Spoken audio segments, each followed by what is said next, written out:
नेत्यांपासून ते राजकारणापर्यंत प्रत्येक घडामोडीवर बारीक नजर ठेवणारा तुमचा हक्काचा लोकल न्यूज प्लॅटफॉर्म ठाणे दर्पण, ठाण्याचं खरं प्रतिबिंब. घोडबंदर येथील विजय गार्डन परिसरात असलेल्या एका जुन्या गृहसंकुलाचीच एका विकासकाने वाट अडवली असून यामुळे नागरिकांची सुरक्षा धोक्यात आली. इमारतीच्या बांधकामांसाठी गृहसंकुलांकडे जाणाऱ्या 9 मीटर रस्त्यावरच या विकासकाने अतिक्रमण करण्याचा प्रयत्न केलाय. वारंवार विकासकाशी संपर्क करूनही विकासकाने दाद न दिल्याने शिवसेनेचे विभाग प्रमुख रवी खरत यांनी या ठिकाणी जाऊन विकासकाला थेट जाब विचारला. 9 मीटरपैकी जेवढ्या रस्त्यावर विकासकाने अतिक्रमण करण्याचा प्रयत्न केला होता तो संपूर्ण रस्ता रवी खरत यांनी मोकळा करून दिल्याने नागरिकांनी समाधान व्यक्त केले. घोडबंदर महामार्गावरील आनंदनगर परिसरातील विजय वाटिका ही जुनी आणि मोठी सोसायटी आहे. या सोसायटीमध्ये मोठ्या संख्येने नागरिक राहत असून या सोसायटीच्या बाजूलाच एका नवीन इमारतीचे काम सुरू आहे. मात्र या इमारतीच्या बांधकामासाठी सोसायटीकडे जाणाऱ्या 9 मीटर रस्त्यापैकी 1 ते 2 मीटर रस्त्यावर अतिक्रमण करून त्या ठिकाणी या इमारतीचे प्रवेशद्वार उभारण्याचा घाट संबंधित विकासकाने घातला असल्याचा आरोप सोसायटीच्या नागरिकांकडून करण्यात आला आहे. नियमाप्रमाणे सोसायटीकडे जाण्यासाठी 9 मीटर रस्ता ठेवणे बंधनकारक असताना संबंधित विकासकाने सोसायटीच्या या रस्त्यावरच अतिक्रमण केल्याने नागरिकांची सुरक्षा देखील धोक्यात आले. या संदर्भात रहिवाशांनी संबंधित विकासकाला जाब विचारण्याचा देखील प्रयत्न केला. मात्र रहिवाशांना कोणत्याच प्रकारचा प्रतिसाद विकासकाकडून मिळाला नाही. अखेर या परिसरातील शिवसेनेचे विभाग प्रमुख रवी खरत यांनी या प्रकरणात तातडीने लक्ष घालून काल प्रत्यक्ष घटनास्थळी धाव घेतली. यावेळी संबंधित विकासकाला देखील बोलवण्यात आले. मात्र सदरच्या काही रस्त्याचा भाग आपल्या जागेत असल्याचा दावा विकासकाकडून करण्यात आलाय. तर हा रस्ता सोसायटीचा असल्याची ठाम भूमिका रवी खरत आणि रहिवाशांनी घेतले. नागरिकांच्या सुरक्षेसाठी कोणत्याही प्रकारची तडजोड करणार नसून हे प्रकरण पालिका आयुक्तांकडे घेऊन जाण्याचा इशारा रवी खरत यांनी यावेळी दिला आहे. या ठिकाणी तात्पुरते कंपाऊंड बांधण्याचे काम देखील सोसायटीच्या वतीने करण्यात आले. ठाणे जिल्ह्यात लहान मुलांमध्ये क्षयरोगाचा प्रादुर्भाव चिंताजनकरित्या वाढताना दिसत आहे. गेल्या 2 वर्षात तब्बल 161 बालरुग्ण आढळल्याने आरोग्य यंत्रणेची चिंता वाढली. आरोग्य विभागाकडून प्राप्त आकडेवारीनुसार 2024 मध्ये 142 बाल क्षयरोग रुग्णांची नोंद झाली होती. तसेच औषधांना प्रतिकार करणाऱ्या MDR TBचे 12 रुग्ण आढळले होते.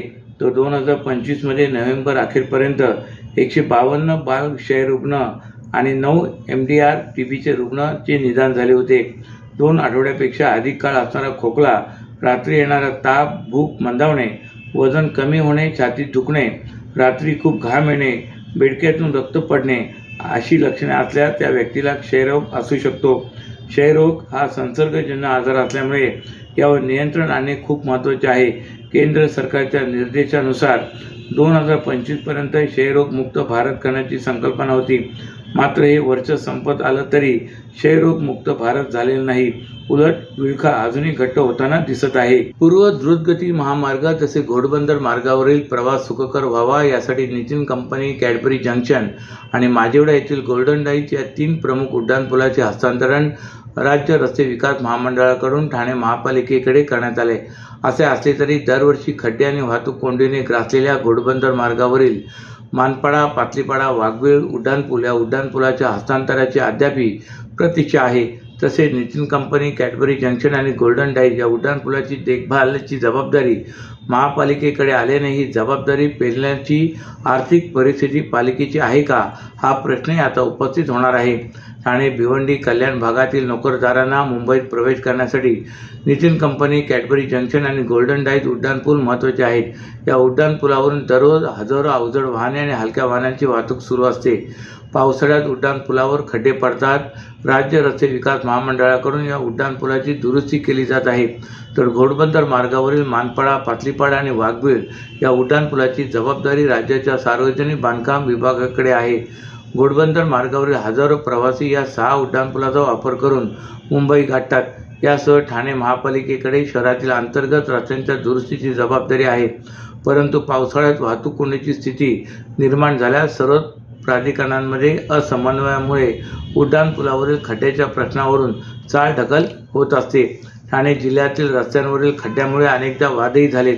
काही अधिकाऱ्यांना निलंबनाच्या कारवाईला सामोरे जावे लागले होते. ठाणे शहरात वाहतूक कोंडी आणि खड्डे या समस्या दिवसेंदिवस घन ठरत असतानाच राज्य रस्ते विकास महामंडळाकडून देखभाल दुरुस्ती केली जाणारी उड्डाणपुले आहे त्या स्थितीत महापालिकेकडे हस्तांतरित करण्याचे आदेश राज्य सरकारने दिलेत. यामध्ये नितीन कंपनी, कॅडबरी आणि गोल्डन डाईज उड्डाणपुलाचाही समावेश आहे. या निर्णयामुळे महापालिकेकडे थेट जबाबदारी निश्चित होणार असली तरी या तिन्ही उड्डाणपुलाची लांबी मोठी असून उड्डाणपुलाची जबाबदारी आल्यास महापालिकेला देखभाल दुरुस्तीसाठी निधी आणण्याचे मोठे आव्हान असणार आहे. सर्व नागरिकांना आवाहन करण्यात येत आहे की सध्या डासांमार्फत पसरणाऱ्या डेंग्यू या आजाराचा प्रसार रोखण्यासाठी प्रत्येकाने पुढीलप्रमाणे कार्यवाही करावी. डेंग्यू आजार एडिस इजिप्ती हा डास चावल्याने होतो. या डासांची पैदास साचलेल्या किंवा साचवलेल्या स्वच्छ पाण्यामध्ये होते. 8 दिवसांपेक्षा जास्त दिवस पाणी उघडे व साचून राहिल्यास त्यात डास अंडी घालतात. अंड्यांच्या अळ्या तयार होऊन पुढे डास तयार होतात. यासाठी आपल्या घरातील पाणीसाठे उदाहरणार्थ बॅरल्स, पिंपे, टाक्या, हौद, रांजणे इत्यादी दर आठवड्याला रिकामे करून घासून पुसून कोरडे करून पुन्हा भरावे. 1 दिवस कोरडा दिवस म्हणून पाळावा. पाणी साठ्यांना घट्ट झाकणे बसवावीत किंवा जुनी साडी, चादर, धोतर यांनी बांधून झाकून ठेवावीत, म्हणजे डास त्यात जाऊन अंडी घालणार नाहीत. घराच्या गच्चीवर, आजूबाजूला, अंगणात कोठेही पाणी साचू देऊ नये. भंगार सामान उघड्यावर टाकू नये. उदाहरणार्थ टायर्स, प्लास्टिक सामान, कुंड्या, टाकाऊ वस्तू इत्यादी. अशा सामानात पावसाचे पाणी साठून त्यात डेंग्यूच्या डासांची पैदास होते. घरातील कूलर्स, फ्रीजच्या पाठीमागील ट्रे हे देखील वेळोवेळी कोरडे करावेत. लक्षात ठेवा, नुसत्या फवारणीने डास घनता कमी होत नाही, तर त्यासाठी डास पैदास ठिकाणे नष्ट करणे ही आपल्या सर्वांची जबाबदारी आहे. कोणताही ताप अंगावर न काढता जवळच्या शासकीय रुग्णालयात मोफत औषधोपचार घ्या. अशा प्रकारे नागरिकांनी सहकार्य केल्यास डेंग्यूचा प्रसार रोखणे सहज शक्य आहे. लोकल पकडताना दररोज अनेकांच्या चपला तुटत असतात. त्या चपला प्रवासी तिथेच टाकून पुढे मार्गस्थ होतात.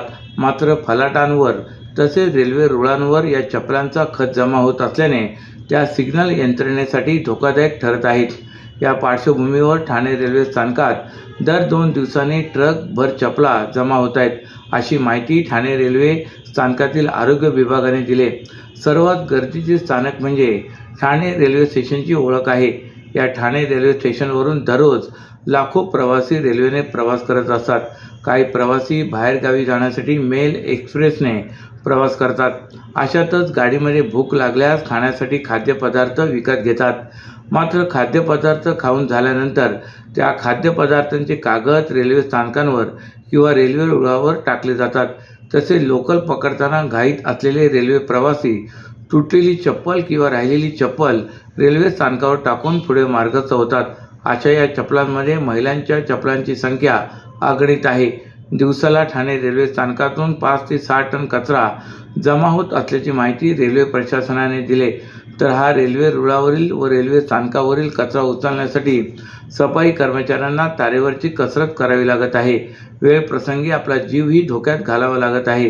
तरी रेल्वेने प्रवास करणाऱ्या प्रवाशांनी खाद्यपदार्थांचे कागद अथवा चप्पल इतरत्र न टाकता डस्टबिनचा वापर करावा, असे आवाहन ठाणे रेल्वे प्रशासनाने केले आहे. विधानसभा निवडणुकीच्या पार्श्वभूमीवर काही महिन्यांपूर्वी मुख्यमंत्री देवेंद्र फडणवीस यांच्या छायाचित्रासोबत देवाभाऊ असा उल्लेख आणि शिवमुद्रा तसेच फडणवीस छत्रपती शिवाजी महाराजांना पुष्पांजली अर्पण करताना एक जाहिरात राज्यभरात झळकली होती.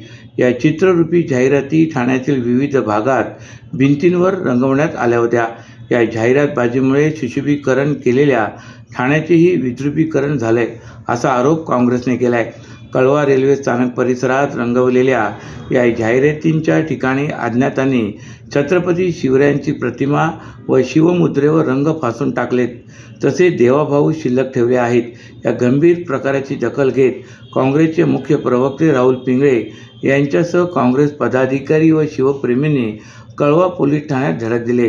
यावेळी धार्मिक व ऐतिहासिक भावना दुखावणे, समाजात वैमनस्य पसरवणे, कारस्थान तसेच बदनामी या प्रकरणी गुन्हा नोंदवण्याची मागणी केली। ठाणे काँग्रेसचे मुख्य प्रवक्ते राहुल पिंगळे यांच्या नेतृत्वाखाली शिष्टमंडळाने या प्रश्नी निवेदन दिले। विना परवानगी भिंतीवर गलिच्छ ठिकाणी महापुरुषांची रंगचित्रे काढणाऱ्यांवर शहर विद्रुपीकरणाचा गुन्हा दाखल झाला पाहिजे व छत्रपतींच्या प्रतिमेवर रंग फासणे म्हणजे महाराष्ट्राच्या संस्कृतीवर थेट हल्ला आहे। हे करणारे कोणीही असले तरी त्यांना हा कायद्याचा हिसका दाखवल्याशिवाय आम्ही शांत बसणार नाही असा इशारा पिंगळे यांनी दिलाय। अशाच नव्या आणि ताज्या बातम्यांसाठी ठाणे दर्पणच्या पेजला लाईक करा आणि फॉलो करायला विसरू नका।